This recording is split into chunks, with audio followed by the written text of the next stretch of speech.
Mhm. Yeah, maybe we have time to visit it. I mean, Yeah. that's is it Also, is it reachable with public transport or do we need a car? I think so. I think it's reachable with public transport. Okay. I can let you know. I can check later. Oh, yeah, And it's fine. It's fine. yeah. Also, of course, I don't recall if you have been in Torino or not. I mean, I'm not advertising my city necessarily, but there's a very nice classical museum, which is Mauto, and also an interesting, not very well known archaeological museum. But Okay. hello, Ramin. Hello. Hello, how are you? Hi, Fine, Rami. and Hello, you? everybody. Hello, Christian. Hello, Alize. Hi, Ramin. Hi. Good. So great to see you. I haven't seen you since Vienna. Yeah, time flies. It sure does. Yeah, How have you been? Yeah, so far so good. I mean, Wonderful. business Wonderful. is hard, but yeah, promising. Excellent. Just one information, we are live on YouTube. Very good. good. That means we should behave, right? That's how I interpreted it.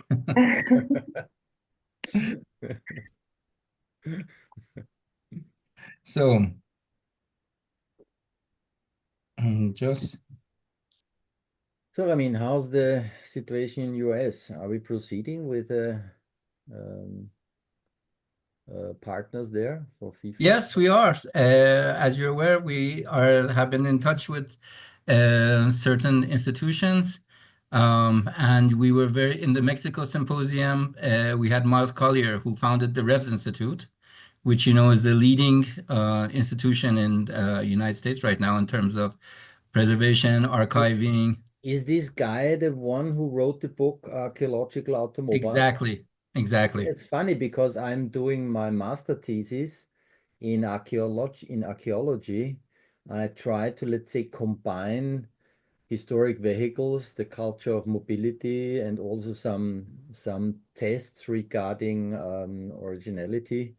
I do this, and this book is a very good, let's say, base to get into deeper into that issue. Yeah. Very interesting. I have it here. It was not Well, I cheap. also have the book, and I took it with me to Mexico, and he signed it for me. We have his speech online, uploaded it now, I think, in the YouTube channel.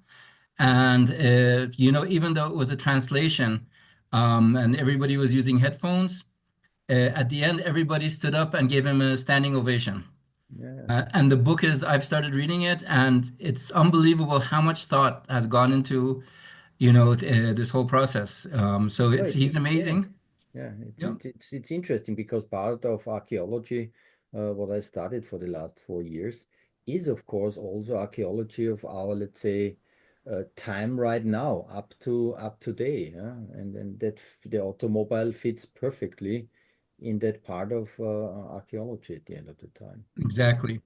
And you know, but the logic and the way he pieced it together is absolutely brilliant. Yes, yes, yes. Um, That's he right. Yeah. he's really a thinker, and you know, he loves cars. He loves historic vehicles.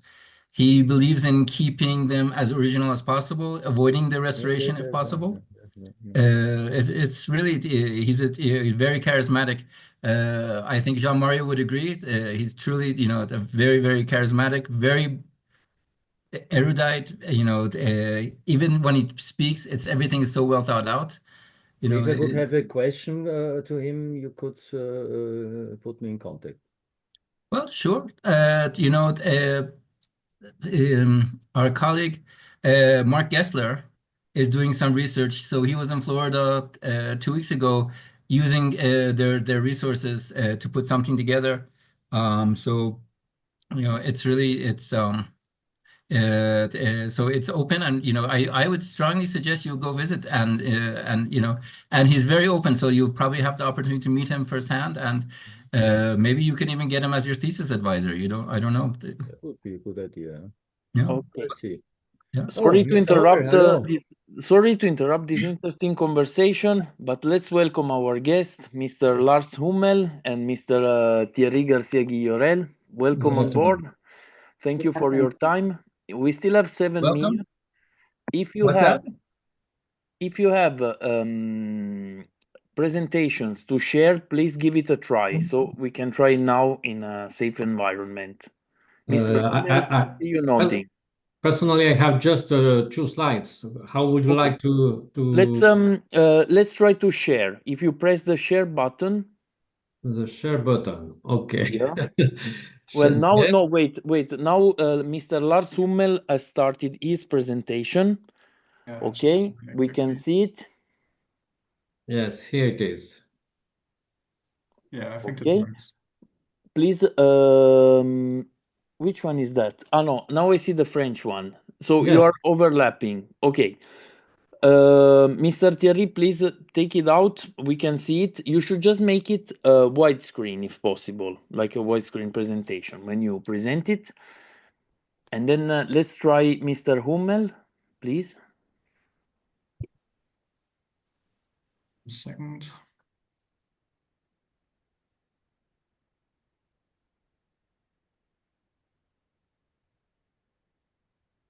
Ramin, okay. Make Yep. it the full screen, please, so we see it properly. Yeah, it works, right? Perfect. Okay, so we are ready. Of course, Mr. Hummel will start first. Okay. Mr. Correct, Hummel, Ramin? one question. Yes. Christian Schambri speaking. Um, Do you, because if I remember correctly, you have time till 5:45, is that correct? I have to leave in around 40. I have to go to the airport and so I have to be rather sharp on time. Yeah. Okay. No worries. You will start first, so you will have all the time to, to deliver your presentation, and then of course you can bail out whenever necessary. Ramin, I see Mr. Nigel Elliott in the waiting room, but Yes. he's just a guest today, right? Yes, I had a discussion with him, and I invited him to join us as a guest today because of the previous presentation. So he very kindly agreed. So he's joining us as a guest in the audience today. Yes. I see. So we wait to let him in until 5 p.m. time. Yep. Yep. And also, Johann Koenig introduced Mr. Heinrich Wüllner from Corriton as a guest in the audience. They will be joining us as well. So I'll mention that because Johan was very, personally invited him to join us today. So Good. I'll mention that as well. So, gentlemen, Mr. Hummel, Mr. Guillaume, Mr. Garcia Guillaume, welcome today. Thank you for accepting our invitation. You're welcome. And it's an honor to have you both with us today. And I look forward to a very wonderful meeting with you today. So really thank you for joining us. And just to introduce you, Alize is our colleague, our media partner in FIVA. And Jean Mario in the correspondence, as you know, is our Secretary General of FIVA. And so again, thank you for joining us. The last chat room that we had, there was a huge a number of people asking for a follow-up. This issue is apparently is becoming more and more important for the owners of the historic vehicles. So I think, we had a lot of contacts asking us to have a follow-up meeting. So we're very honored to have you as our guest today. So thank you. And Christian, thank you for helping us put it together as always. Your help is really valuable. You're a great partner to us. Really appreciate it. Thanks a lot. Yeah, thanks for having me. Okay. So, and Mr. Hummel, I think I'll mention that you will be leaving us a little early in the meeting when I do the introductions. Okay.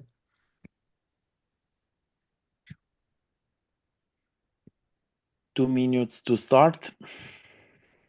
Okay. Should we do a countdown? Like a rocket launch. There you go. SpaceX with Mr. Musk.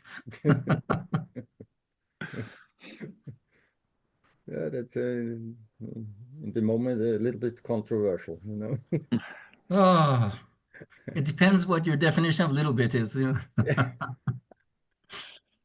That's post diplomatic phrase, So, Yes, I thought so.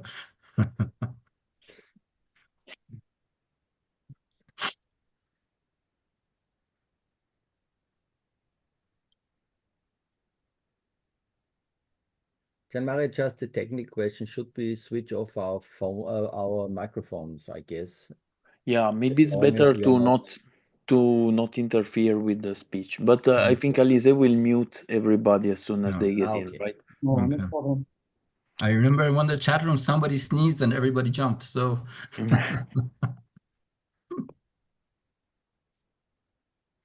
Alize is the gatekeeper. yes. Yeah, no problem. I'm on it, trust me. Mm. But sometimes when someone join, you have some second before to see the person on the list, and then you can turn off. Yeah, the problem is not, I don't have this little sign with a raising hand, you know. Oh, really? In my I don't know. No, it's not here. So I always have, if I want to say something, I always have to raise my hand. It's so weird in a way, you know. So It's I don't know where it hides. Did you upload it the last version or no? Not yet. That's a very Or good Zoom. question. But Because they are doing new versions all the time, and if you don't have the I very remember I had it. I remember, but I don't find it anymore. So Hmm. yeah, well, okay. anyhow, if you see my hand, then you know. Yeah. Yeah, we will see you. 5 a.m. Sharp. 5 Yeah. p.m. PM. Yeah, Yes. PM. Sorry. Let's go. Okay. All right.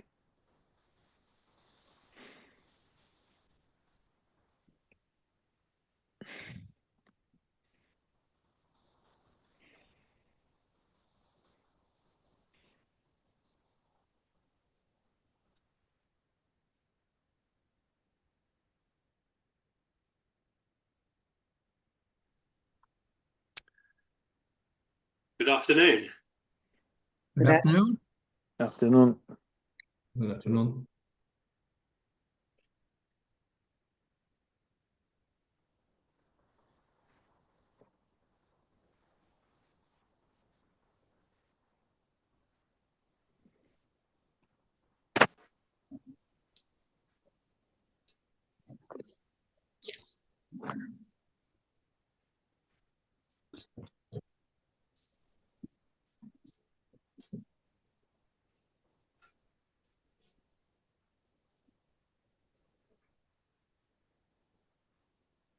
Good afternoon.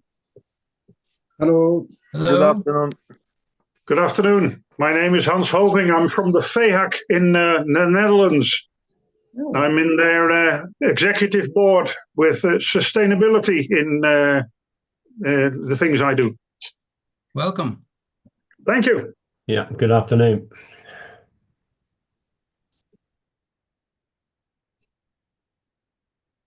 Okay, Lots Rami. of new, The lots floor of is new yours. people to meet. Okay. So, ladies and gentlemen, if you agree, perhaps we should start. Yeah, Okay. fine. Very well. Welcome, everybody. I should explain that today's chat room is backed by popular demand. The last chat room where we had Mr. Nigel Elliott, who's with us tonight, we thank him for joining us again. He and Mr. Francesco Di Loro from ASI put together such a wonderful presentation and very comprehensive and really fantastically interesting that we had a lot of requests to continue on this subject. So for this reason, we had a follow-up basically by popular demand. We had a follow-up chat room today where we're very honored to have Mr. Lars Hummel who's the head of the EU affairs of the EU Fuel Alliance, who will give us an overview of the political status and legislative affairs and the latest updates going on in the EU. Mr. Christian Schamburek, who is the Secretary General of the OMVV, the FIVA NF in Austria, who present to us the situation in Austria and their work and their findings. And Mr. Thierry Garcia Girouel, I'm sorry, I'm doing my best. Girouel, who's the head of the Energy Transition Working Group of the FFVE who we were also very honored to have him tonight, and to present what the French Federation, FFV, is doing and update us. So I think it'll be a very interesting program, and then we'll have the audience interactions. So welcome, everybody. And so may I ask Mr. Hummel, who will have to leave us a little early tonight, to start with his presentation?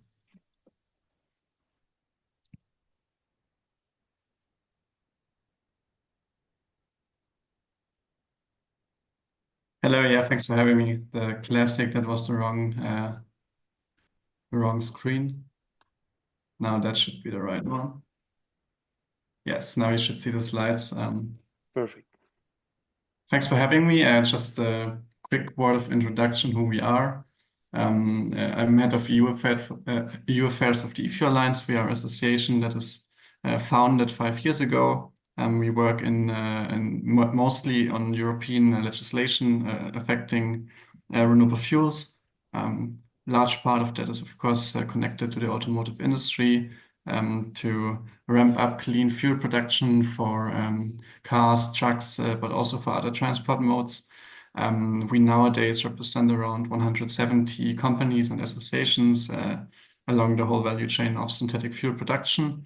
That covers from the OEM side, like for example, Porsche or BMW, but we also have from the off-taking side, from for example, the air industry, Lufthansa, most of the automotive suppliers, like MAHLE, ZF.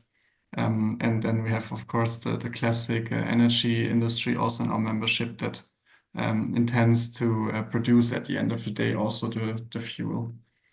When we talk about fuel, we usually, e-fuel is not like a protected a word in the European Union. So if you talk about from a legislative standpoint, it's a renewable fuel of non-biological origin, RFNBO. Or a little bit easier, it's a hydrogen-based fuel. So we talk about hydrogen that is manufactured in a liquid or gaseous fuel. Depends a bit on the production route you are using.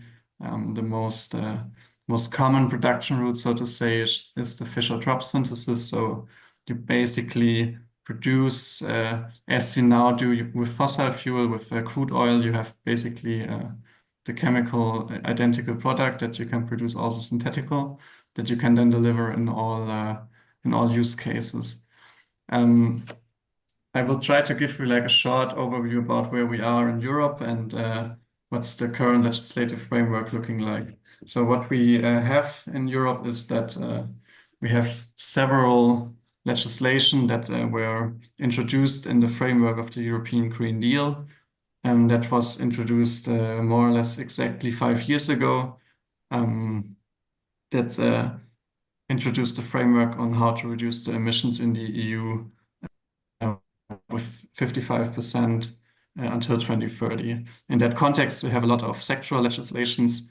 When you talk about renewable fuels, the most important ones I listed here on the slide.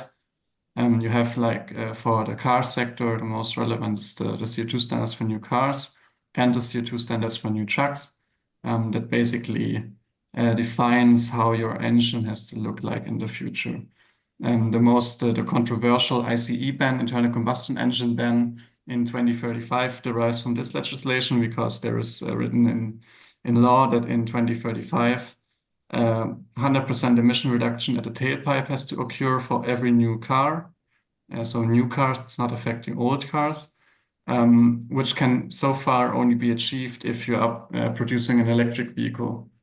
You also have other transport modes that are regulated. You have the FuelEU Maritime, that's for the shipping industry. You have the ReFuelEU Aviation, which is for the aviation industry. Then you have the Renewable Energy Directive that is coming from a fuel producer side, the most important legislation because it mandates certain type of fuel usage in the European Union. There is the inclusion of a sub-target for synthetic fuels that you have to produce 1% e-fuel in 2030 in the European fuel market. That then goes into the different sectors, a little bit in interconnection to the sectoral legislations, but like the bottom line is from those sectoral legislations, that there will be e-fuels. There is a mandate for that. Fuel producers have to produce it, and there is target markets for that. Then you have the emission trading system that is like especially relevant for industry, but also in the future when vehicles will be included, the road sector will be included. There, for example, the combustion of e-fuels is zero rated, so you don't have to pay a carbon price if you use e-fuels, for example. That is important. Lastly, you have the Energy Taxation Directive, which is defining a lot of the price of the fuel at the end of the day, because you have to pay energy tax on your energy carrier.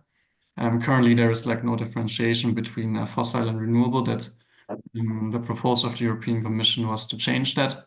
That's the most difficult one in terms of legislative agreement, because like tax matter is in the European Union a competence of national governments, and there they have to vote unanimously in the council, and with 27 member states, unanimous vote is, as you can imagine, a really difficult topic. That's like the broader sense of the legislative framework we are working in. I will dive a little bit more into the road sector. Maybe first one quick look at where do we expect e-fuel production. We are tracking that with together with Project Consulting. We did a study that is not yet public, but will be soon. There we have a tracker on project size and location. Most important message here is, of course, there is production. So it's not like it's not a story. There will be e-fuels in the market. And the second one is also on it will be a global production value chain. That is mostly coming from the logic that e-fuels the most part of the price is the energy that you use for the hydrogen production. And that is, of course, better if you do that in the regions where you have cheaper energy sources.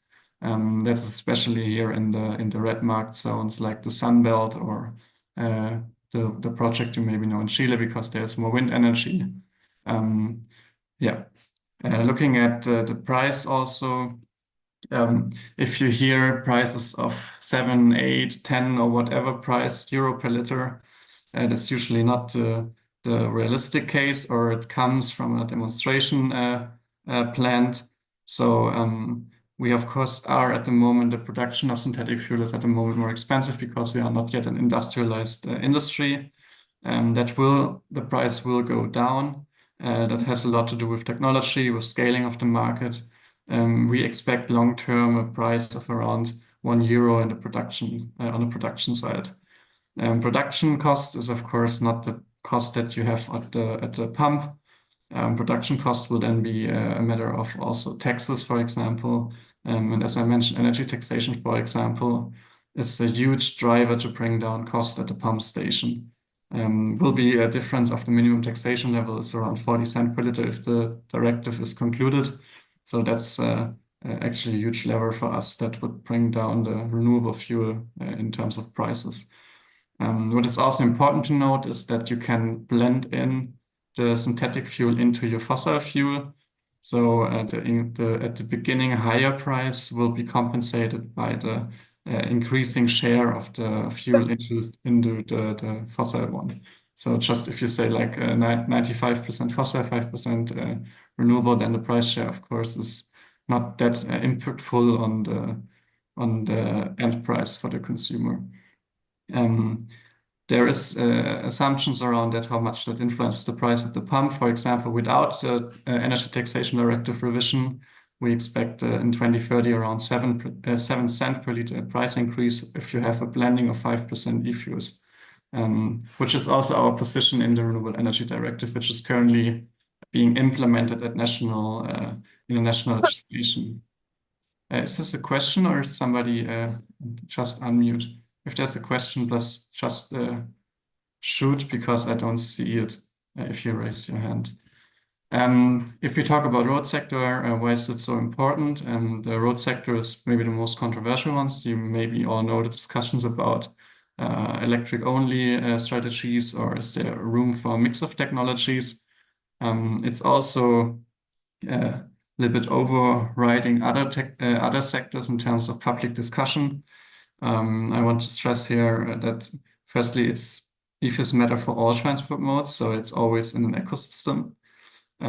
Secondly, it's not a question from our perspective if it's electric or e-fuels. We always advocate for all solutions, because what we currently see is that the electrification is not taking place as the legislator foresaw that maybe, and there is a need to scale additional solutions.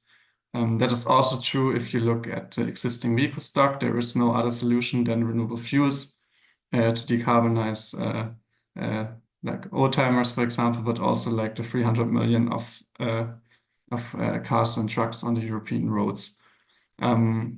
Which is another important note here is the road sector is not by the means of being the road sector the most interesting one, but it's also because the largest part of energy consumption in the transport sector is road, and therefore like the price the investment driver for the fuel industry is the road sector. So excluding it makes it really difficult to reach a financial investment decision on other sectors. That's also true because on technical side, you cannot produce only for one sector. You always have a variety of outputs that you want to deliver into your market.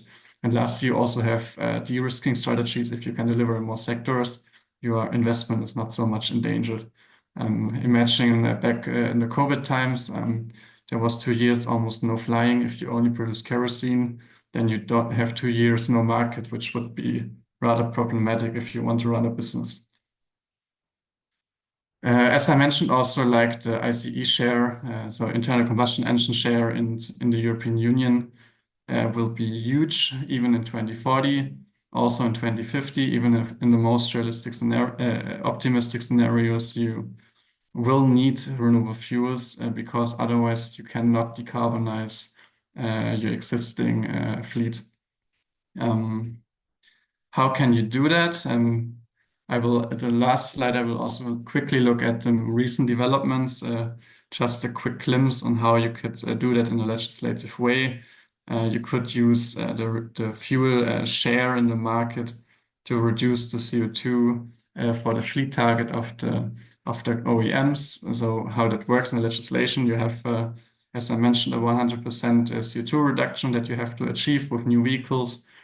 If you can account the carbon savings of renewable fuels on that target, then you have a share of electric and also of internal combustion engines with renewable fuels.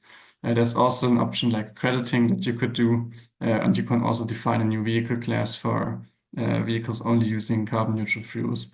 So that's like a little bit of political discussion we are in, which way you could do that. Last point I want to make, to stay also in the time. What is happening currently in Brussels? We have a crisis in the automotive industry, which led to the Automotive Action Plan, how it is called, where the European Commission outlined how they want to save the automotive industry from a lot of pressure that is currently happening. That also includes an amendment to ease the potential fines that the OEMs have to pay in 2025. What is not included, which is bad for us, is that the revision of the legislation that is currently in place is not yet foreseen for this year. It was only mentioned orally, but it's not included in the action plan, so in written form. And at the end of the day, in legislation, what is written counts, if it's a little bit simplified. So we are currently counting on the statement of the Commission President von der Leyen, who announced that a review of full technology openness at the core will take place by the end of the year, which will be also like what we would like to see to revise the end of the internal combustion engine and to have like a legislation in place that actually allows several technologies on the European automotive market. That was like a quick overview. I want to stay in time. Maybe I don't know how close you are to European legislation, but I'm happy to answer some questions. There's also my email. You can reach out to me. Also, we are happy for everybody that supports our cause. Yeah. And thanks for your attention, and happy to answer some questions.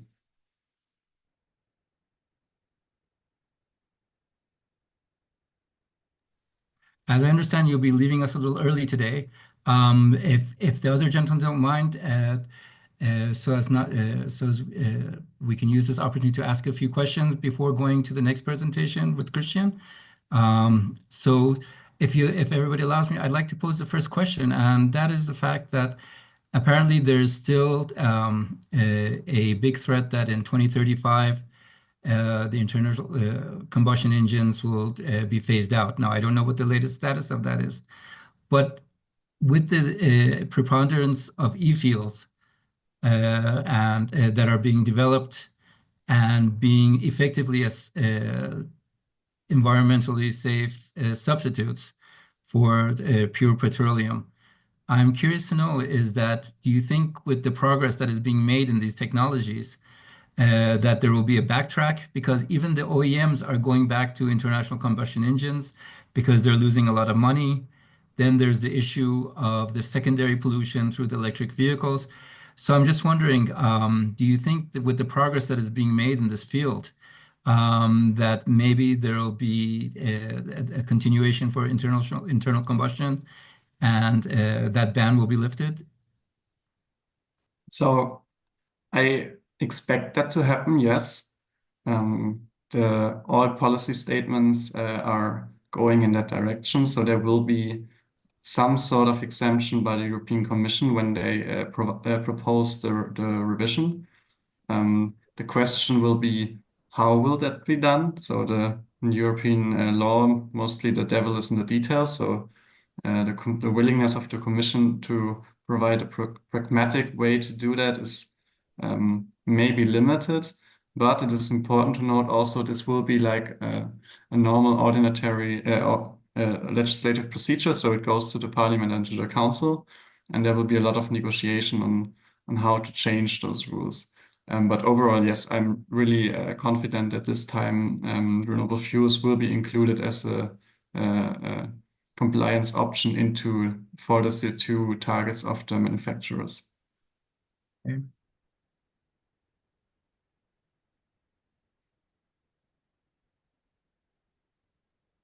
I think Christian is asking a question. Yes, please. Yeah. Yeah, thanks for this update. I think it's very interesting regarding the historical vehicles. I think we trying here in Austria also to let the people know that they should not be afraid, because 2035 these new developments are only valid if they are forbidden, the internal combustion engines, only for new registrations, as far as I understood. Is that correct? So that means all the cars which are existing now, and I think in Europe these are 300 or 400 millions, and we are talking about 1.5 billions worldwide, will be on the roads anyhow for another, I don't know, 20, 30 years, if you take into consideration the average usage time of a vehicle. Yes, to be really clear on that, the legislation only affects new vehicles. So there is currently no discussion about scrapping old cars or anything in that direction. So the legislation only affects the future car market. So for classic vehicles, the most important regulation, actually, in my opinion, is the Renewable Energy Directive, because there you have the mandates on how the fuel market has to evolve in the future. So having a ambitious legislation here is crucial if you want to see a large share that also goes to the existing fleet. The interconnection is pretty important, because the new vehicles, of course, the legislation on new vehicles affects the investment decisions of the fuel market. If your market is phasing out because nobody produces that type of engine anymore, then you have a lot of unintended side effects. You don't produce, for example, engine parts that you not only use for the cars, that you also use for off-road, that you also use for your existing cars.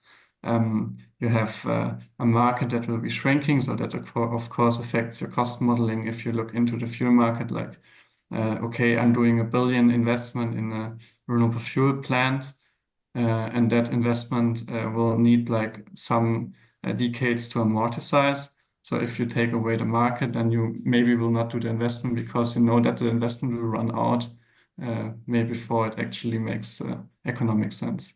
So there's a lot of interconnection.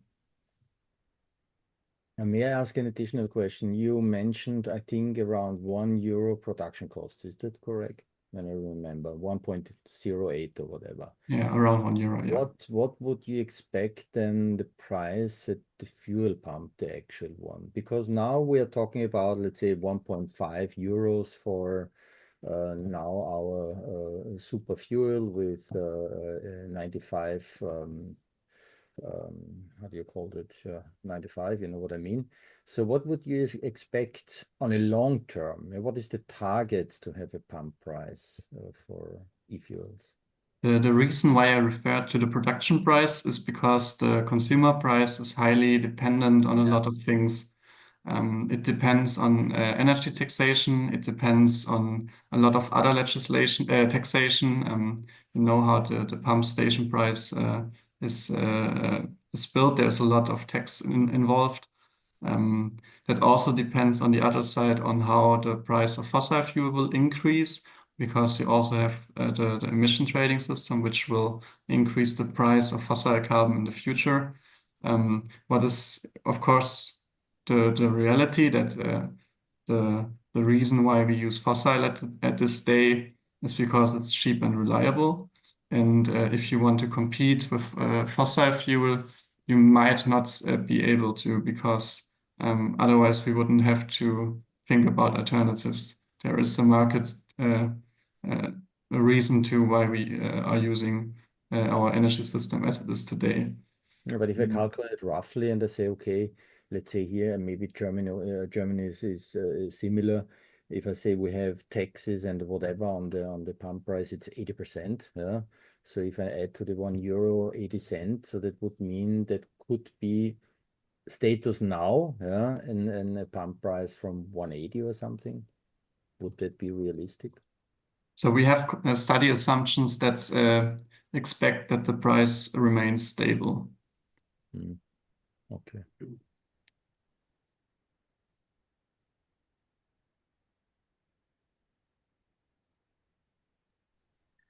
So, are there any more questions?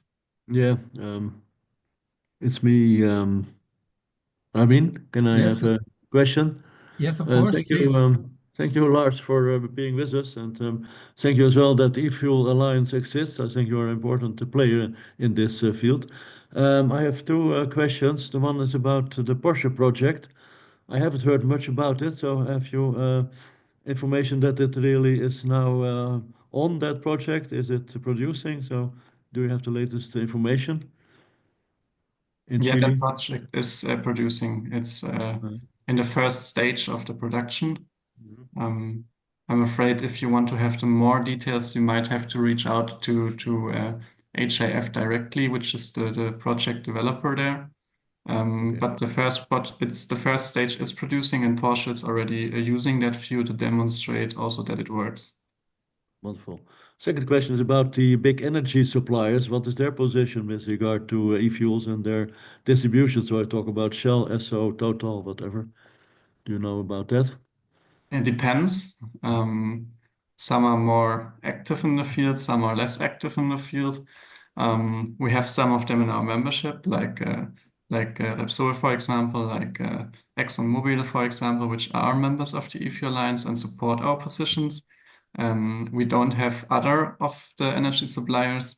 For example, the French ones are more looking into low carbon, for example, which is due to their national positioning with nuclear energy, which is not part of the renewable fuels. Yeah, and then you have a lot of diverging interest in which type of fuel, but we have a large share of the energy suppliers in our membership. Great, thank you. Yes, if I could pose a follow-up to that question. I understand that companies like Aramco are investing heavily in this area because it's a fight for their survival in a way, isn't it? Yes, they are investing because, as I mentioned in the beginning, also like the location is quite favorable. They can produce at way lower cost than, for example, you will have in Central Europe. And also to be clear, it's a global problem, the climate crisis. And everybody knows that in China there are people investing, in Saudi Arabia there are people investing. So yeah, they are active in that field. On the other side, also, if you don't achieve a market uptake of renewable fuels, I'm relatively convinced that it's as long as you have a demand for fossil fuel, somebody will deliver on that. So I think it's crucial to have a legislative framework that incentivizes the switch, because otherwise we just continue business as usual, and that's absolutely not the target. Right. As far as I understood, also e-fuels would be a good way to not be so dependent anymore on only a few suppliers. Because like Saudi Arabia or whatever, there are some countries which own because the resource. But with e-fuels, when I remember the map you showed, we have a lot of more possibilities to, let's say, spread all over the world the production of synthetic fuels. Yeah, so it's like you have way more countries that could deliver and want to produce hydrogen and hydrogen-based products. So it's definitely possible to diversify the energy supply to Europe, which is also, by the way, we are a net energy importer. It's around 50% of the European energy comes from outside the European Union. So you also need to start to think about how you change your energy import system, because at the moment it's mostly gas and oil.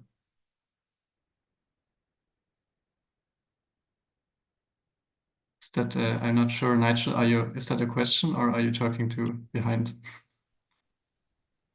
Nigel, your mic is off. Sorry, I thought it was a mistake from. Okay, sorry. Is that better? Can you hear me? Yeah, now I hear you. Sorry, got the mutes and unmutes mixed up. Thank you very much, Lars, for the update. I think e-fuels are an important sort of tool that we can use, and certainly, ultimately, it's probably where we will end up anyway, as fossil expires. But I guess just, I mean, I'm an old Exxon man, okay? So worked for them for 35 years. So I look at what they do, and they're obviously working on e-fuels, and they have some proprietary patent technology on methanol to gasoline conversion, etc. So all part of that process, and they're working with the Porsche group on that.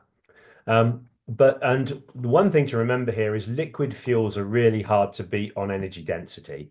They, are going to be way better than batteries forever. That's the facts. Okay, aircraft are going to fly on kerosene. Yes, you'll have a bit of biofuel, sustainable aviation fuel, but the reality is a lot of this is still going to be for many years to come is going to be fossil based. There will be a gradual move to e-fuel if we want to stay with a high energy density system. So this is all great, but we have a saying in the UK that the emperor has no clothes, and everybody is pretending that they have this solution that's going to swing everything to EVs, and beyond 2035, and it's actually currently proposed to be 2030 in the UK, that we're going to go all new vehicles EV.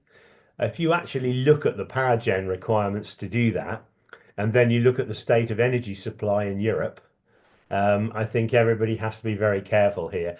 That's without home heating, heat pumps, and everything else that has to be added in. And it is not possible to deliver the projects in time to produce that amount of electricity. So it's going to get delayed eventually. The EU will gradually come round to that as they find their industries starting to struggle as they are now, and the problems with energy since the Ukraine war.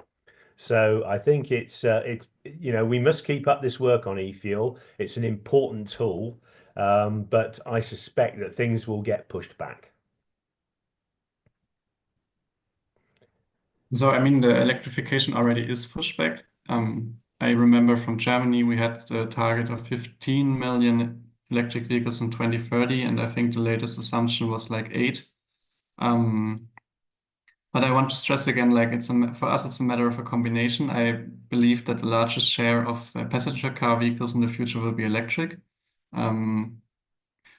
But that does not exclude that you should not pursue multiple pathways, and that's the crucial part. The investments in the fuel business will mostly be driven by the road sector, so you have to use the road sector at the beginning to bring those large projects to scale. And then, yeah, in the future, you can still see, but I believe in competition and not like in a political decision on that. Yeah, I agree with you, Lars. It's important not to pick winners, or as we say, put all your eggs in one basket. It's important to have a diversity in this approach. So I think that's an important part. And as you say, the e-fuels can be blend components to reduce fossil content, etc. There are a lot of options here moving forward. But I suspect the whole thing will be pushed back, as you've already indicated. We're already seeing the pushback on EVs, and I think that's going to happen for quite some time. Yeah, that's also true for the green hydrogen business. So it's also one truth. We are not as much proceeded already as we would have wished for. That has a lot of reasons, but I think it's pretty obvious to all players also in Brussels that there is like a needed shift a little bit to more pragmatism in some regards and to actually help the industry to uptake the clean products. Yeah.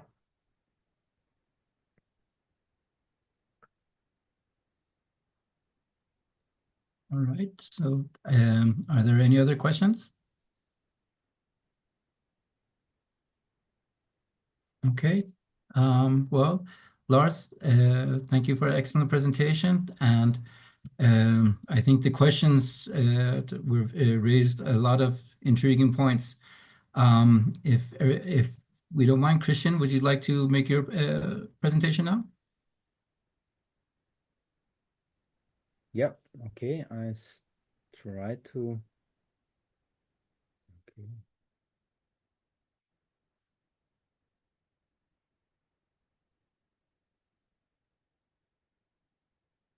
Okay, do you see my presentation right now? No, not yet. Not yet. Okay. Yeah, it's working now. Now it's working?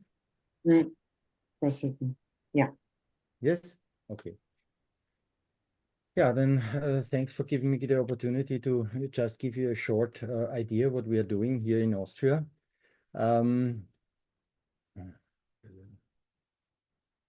Okay, it's not moving.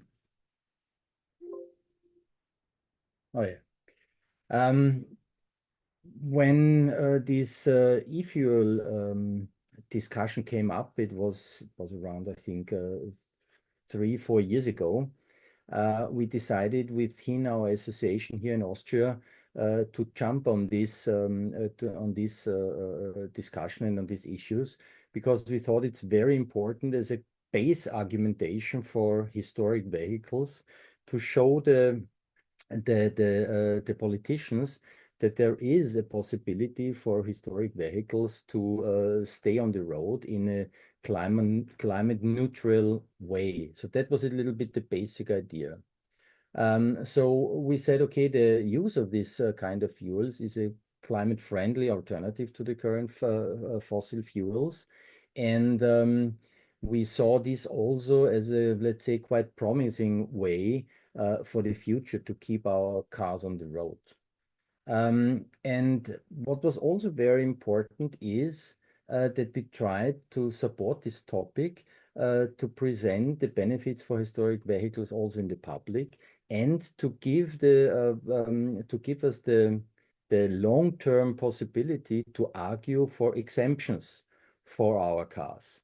So this was a little bit a kind of lobbying direction and lobbying objective why we jumped on this topic. Oh, sorry. So here are some, let's say, ideas what we did in the last 4 years. So from the very first beginning, we tried to be on the board. So I'm board member of the eFuel Alliance here in Austria, just to stress the necessities of e-fuels for historic vehicles, and of course always to be on the let's say point what's going on this topic locally in Austria, national, and of course also international. And again, thank you very much, Lars, that you showed us a little bit, let's say, the overview on the international scale of this topic. So here in Austria, the eFuel Alliance has in the meantime around more than 100 members. And one of our projects was, because one of the first questions we have been asked when we brought up this topic in the historic vehicle car scene, oh my God, is this, does this new kind of fuel has a negative impact on our engines, on the materials or whatever?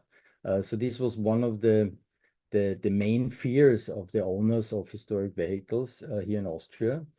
So what we started was a components test together with TÜV Austria to prove that this kind of fuel does not influence components, materials, or engines in a negative way.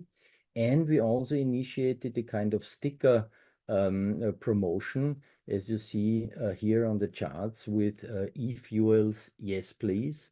And we printed, I think, 5,000 pieces of these and asked the community to put them on their historic vehicles. So I only want to go for a short glimpse into that components test.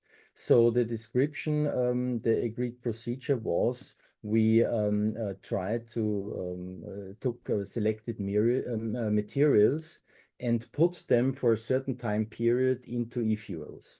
The framework parameters of the test have been, we tested this on temperatures between plus minus 2 degrees, 20 degrees, that means normal temperature, ambient pressure, and the exposure time of the material was around 30 days. And the e-fuels we got from, it was called Haltermann-Kahles MTF gasoline, which at that time was available. The test was carried out as follows. The materials were placed in a closed container, all the stuff we put inside, and from time to time we had a look, are there any changes on the materials? And the evaluation criteria, of course, was then at the end of the test, the visual inspection of the material to see, are there any differences to the initial condition at the very first beginning. So here you have some idea what materials we used for this test. You see, this is it's all stuff which you can find in a vehicle, in an engine, or in a fuel pump, or whatever.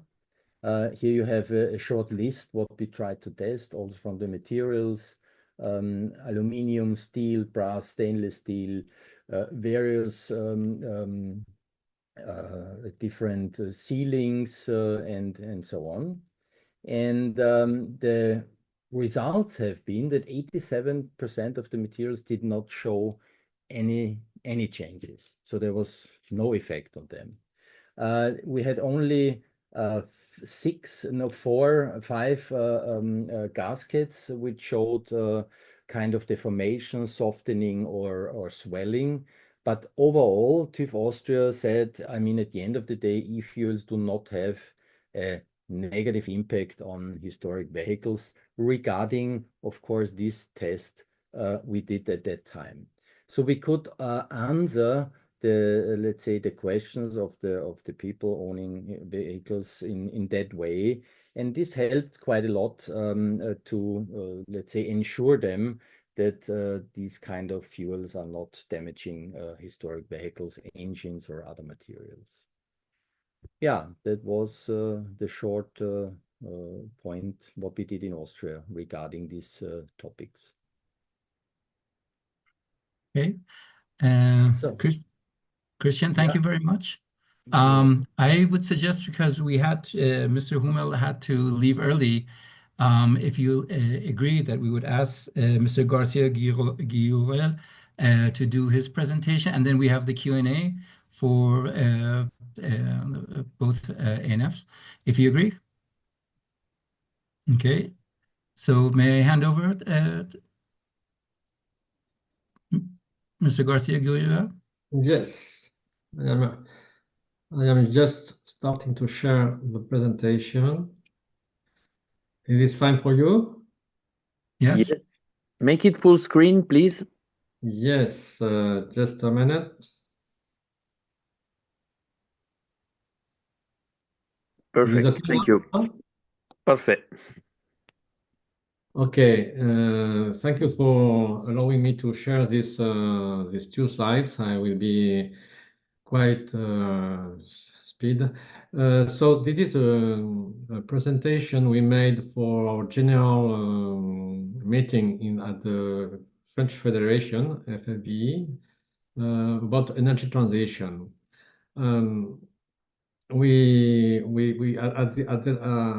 It was in January. At that time, we present some actions we commit in 2024, and what would be our objectives for 2025.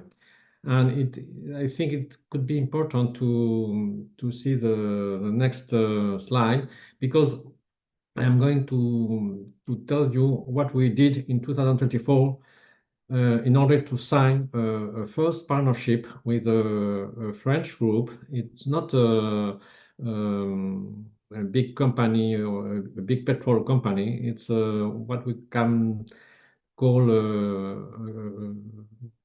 a fuel manufacturer. It's a French company, subsidiary of a Swedish company. Well, I am going to focus on this. So in 2024, we defined 2 issues for us. We are focused on historical vehicles. The idea was to preserve our historic vehicles as part of our automotive heritage.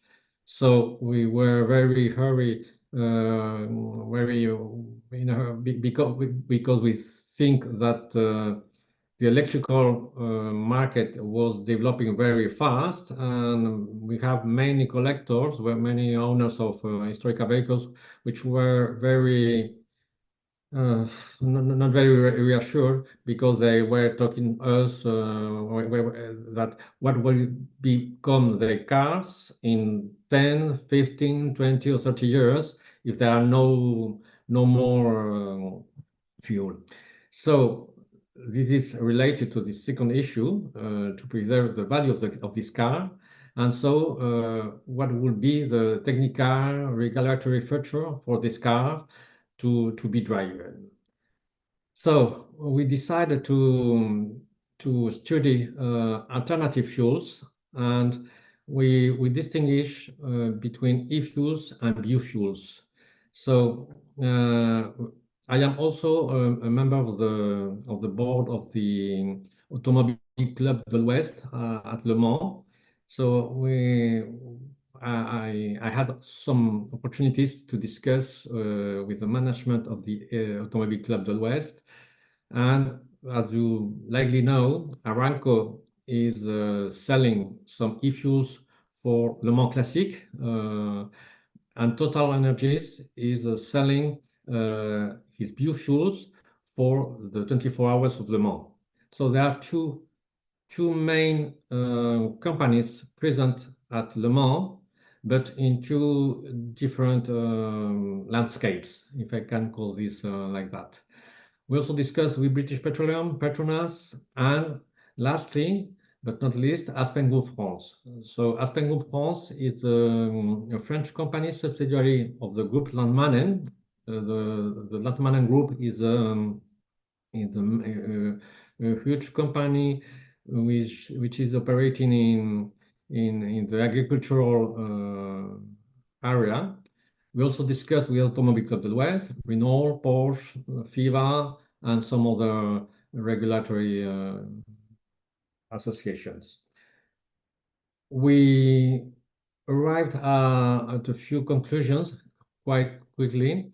E85, because some people at the FIVs thought about E85 and hydrogen. E85 will eliminate very quickly this solution because, I can speak about an anecdote. I think it was in 2023, a French workshop of working on historical vehicles tested the E85 in an Austin Healey in the Tour de Toronto. Okay, the car was running correctly, but personally, I run also a small workshop specialized in historical vehicles, and you have to know. I think many of you know this, but alcohol is highly corrosive to non-ferrous metals. I mean copper, aluminum, brass, alloys, and so on. So we eliminated this solution. Hydrogen it was also eliminated because we can imagine putting hydrogen and modifying the engines of our cars to run with hydrogen. So the solutions were e-fuels and biofuels. As I told you, we know that Aramco sells his e-fuels to the Le Mans Classic at a price very high. We were speaking about 80 to 100 euros a liter. So it wasn't the liter for e-fuel was not sold such a way. I mean, it was the e-fuels are sold as a packet when you register to the Le Mans Classic. You are buying these fuels, but it's a packet. It's not, you are not buying 50 liters and 25 liters more and so on. And the solution was for us what we find more feasible was a biofuel. So because it's less expensive, we are speaking about 8 to 10 euros a liter at that time, in 2024.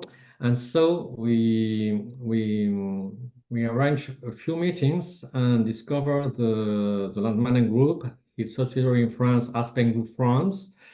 So they are specialized in biofuels. They manufacture, and to some of you, Aspen Group France is the same company than Corriton in UK. Corriton is a British company. They are used to selling sustain. So some of you could know maybe this product. So for us at the FFV, it was interesting to have a French company, even if it is a subsidiary of a Swedish company, with some history, some expertise. They are going to develop France, Italy, and Spain, so the south of Europe. They image their priorities seemed to us good priorities for FFV too. So we arrived to our objectives for 2025. The idea is to communicate with public authorities because we know that it's very difficult to sell to an owner of an historic vehicle a biofuel, which cost is around 8 euros a liter. It's not possible. We have tested. We are still testing this to sell these biofuels, but it's too expensive for the owners of classic cars. So we are now testing as you have done, Christian, in Austria. We are testing these biofuels. Well, we are going to participate to the Coppa Milano Sanremo with 3 cars, to the Rally de Fougères, which is an old event. This year will be the 30th event.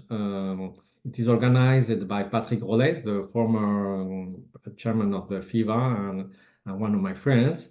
And we will be delivering these biofuels to around 50 cars in the rally. So it's a large test. So it is interesting. We are going to do the same thing with in Spain with Rally Las Hospederías. We have also participated to the Traversée de Paris. We think about the Circuit d'Angoulême. The idea is both making know the biofuels. Also, we heard many interest from people who organize some rallies which take place in cities. It is the case of the Circuit des Remparts, the Circuit des Remparts in Angoulême, because they are very sensitive to the fact that the cars are running in the center of the city. So this is very interesting. And last but not least, this is something very important. Obviously, this group, the Slamanen group and the subsidiaries don't have any distribution network. So we have they have to build a distribution network. So today, there are some studies. Aspen Group France are trying to see if some workshops in the different regions of France could distribute these fuels.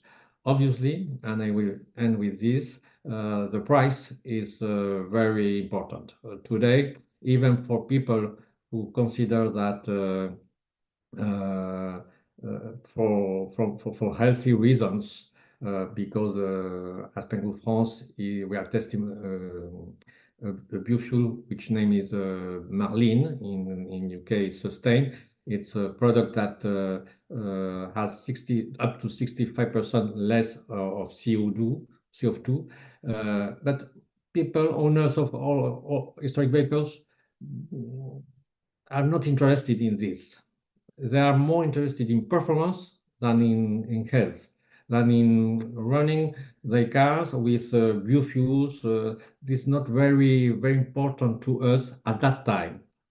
Maybe in 5 years, 10 years, we don't know. So here are the main actions, the main objectives we are trying to deal with in FIVA in France. Thank you to all of you. Well, Thierry, thank you so much. And Christian also, the both of you presented wonderful presentations. And I think on behalf of all of us, we'd like to thank both of you and your ANFs for the hard work and presenting the results and working for our community like you have. So thank you so much. It's very, very appreciated. So thank you, Christian. Thank you, Thierry. So I understand Christian has a question. Yeah. Thank you, Terry. I think it's very important to really show also our historic vehicles in motion, in action, running with these biofuels in your case, or e-fuels in other cases.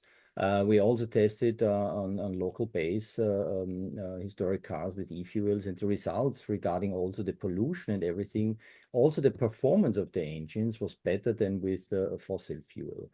But I think the most important thing are two issues on this topic.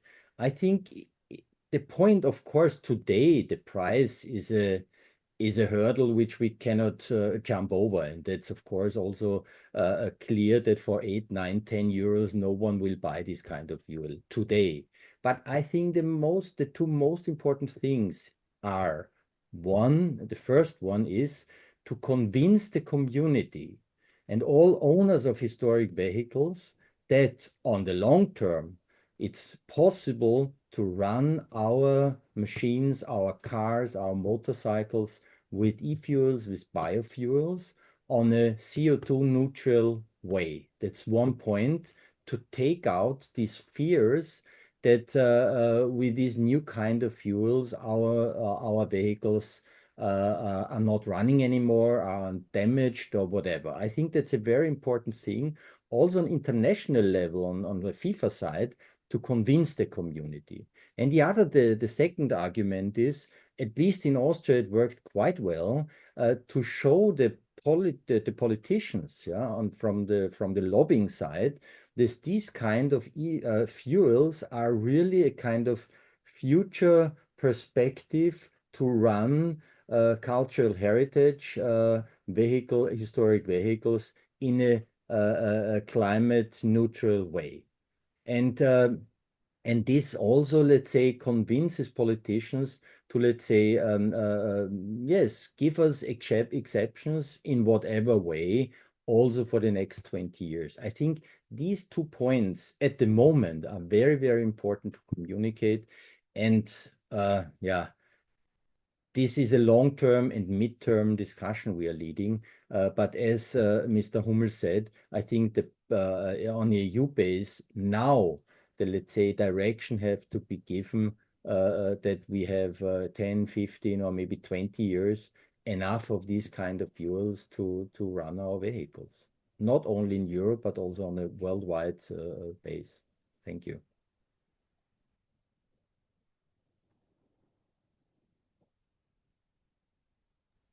And are there any other questions for Thierry and Christian?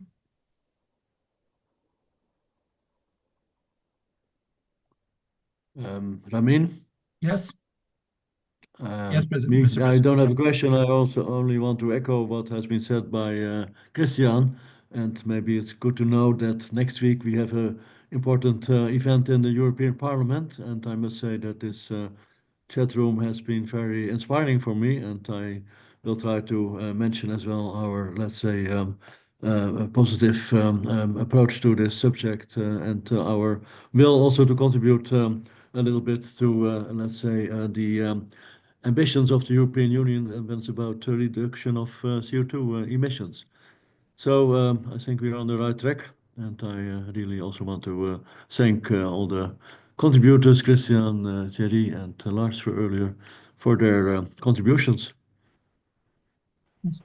If you allow me, I just want to say that with the hard work that also the British Federation is doing, ASI is doing, and Christian, Thierry, FFE, and OEV are doing, when we talk to the Parliament or the parliamentarians, we show that we've done our homework and and are doing our homework. So it's not we're talking to them in theoretical terms, but in actual practical terms. And I think that'll make a huge difference in our ability to lobby and provide these alternative fuels for our vehicles. Correct. Okay, we are exactly on time. It's amazing. Thank you so much. Can we invite people to follow us again, if it's not already the case, on social media to see the several clips from the different chat rooms running, and also the last contents about Retromobile, because we did a series of interviews, and we would love to have your feedback. Don't hesitate to comment or even send an email. And also another thing, if anyone wants to be part of the newsletter, you can also put your own contacts in the chat right now, and we will add you in the loop to receive the newsletter. The next one is coming very soon. Okay. Okay. Well, I think I want to thank all our guests and all our speakers for a truly interesting and chat room and presenting the results and all the hard work. So thank you to everybody, and thank you to our audience for joining us. And we look forward to following up again very soon with you. Thank you so much. Thank you. Thank you. Yeah. Have a nice weekend. And, Thank you very much. Goodbye. Bye-bye. Thank you. Okay then. Bye-bye. Bye-bye.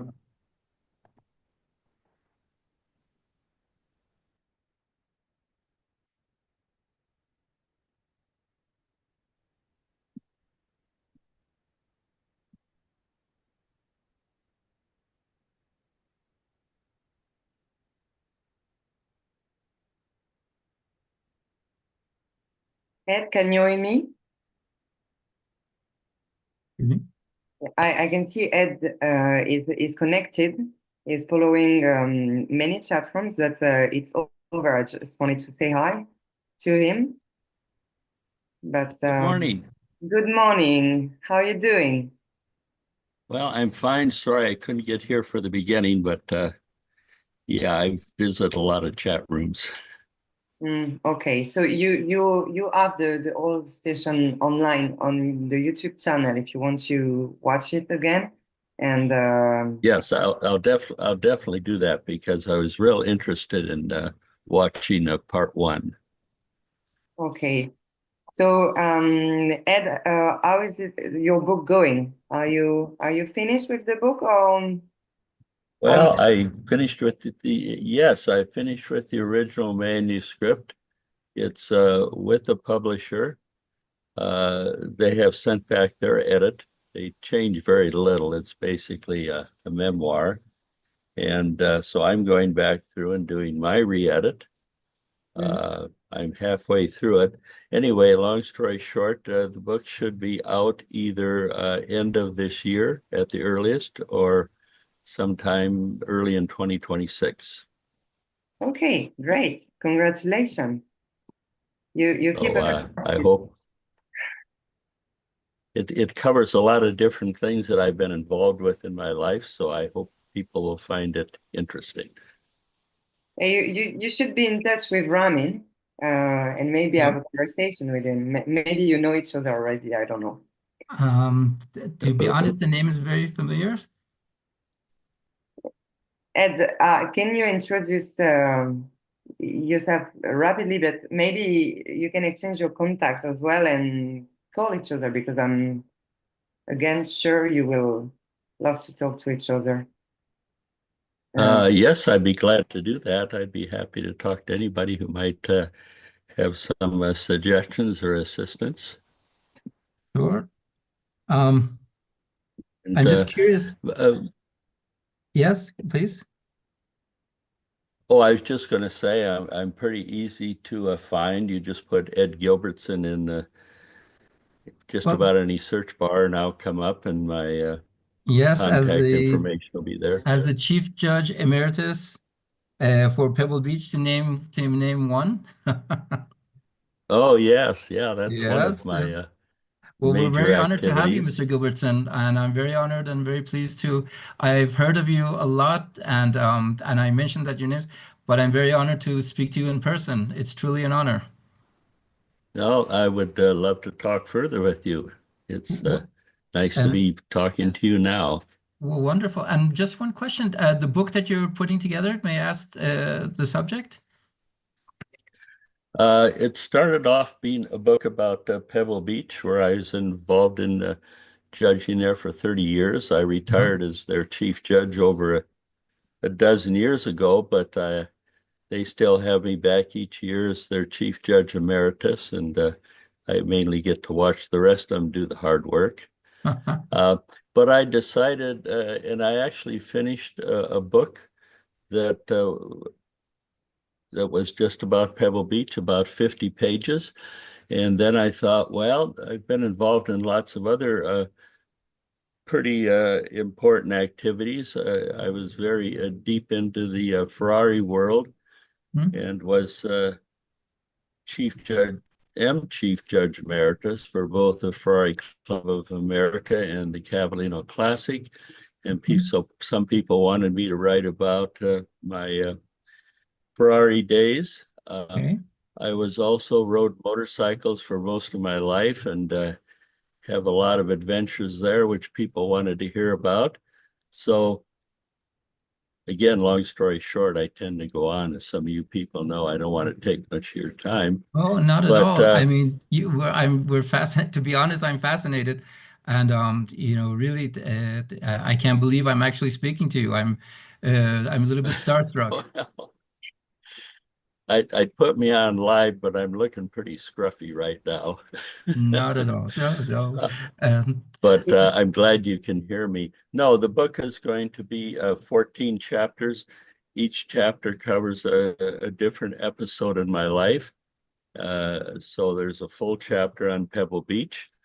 And I've written all of the chapters without using any AI assistance or ghostwriters. It's all my words.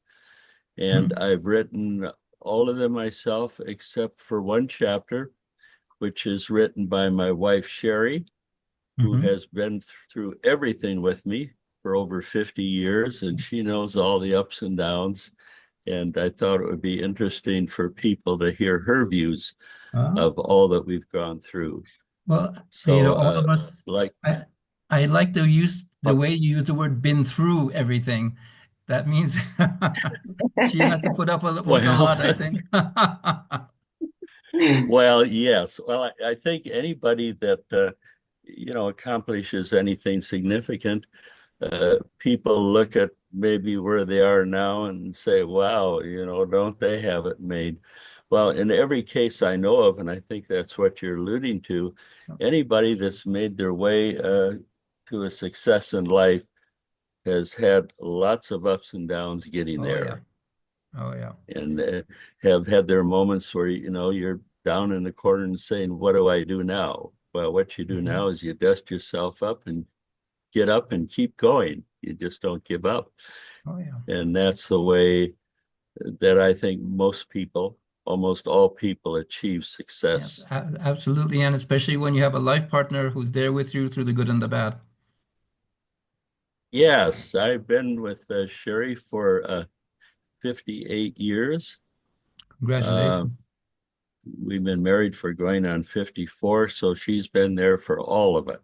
No. And we don't hold back much, because I think it will be a benefit for people to know the difficulties that people go through getting to a place in life where a lot of people, yeah, we know who you are, and they're not aware of what it took to get here.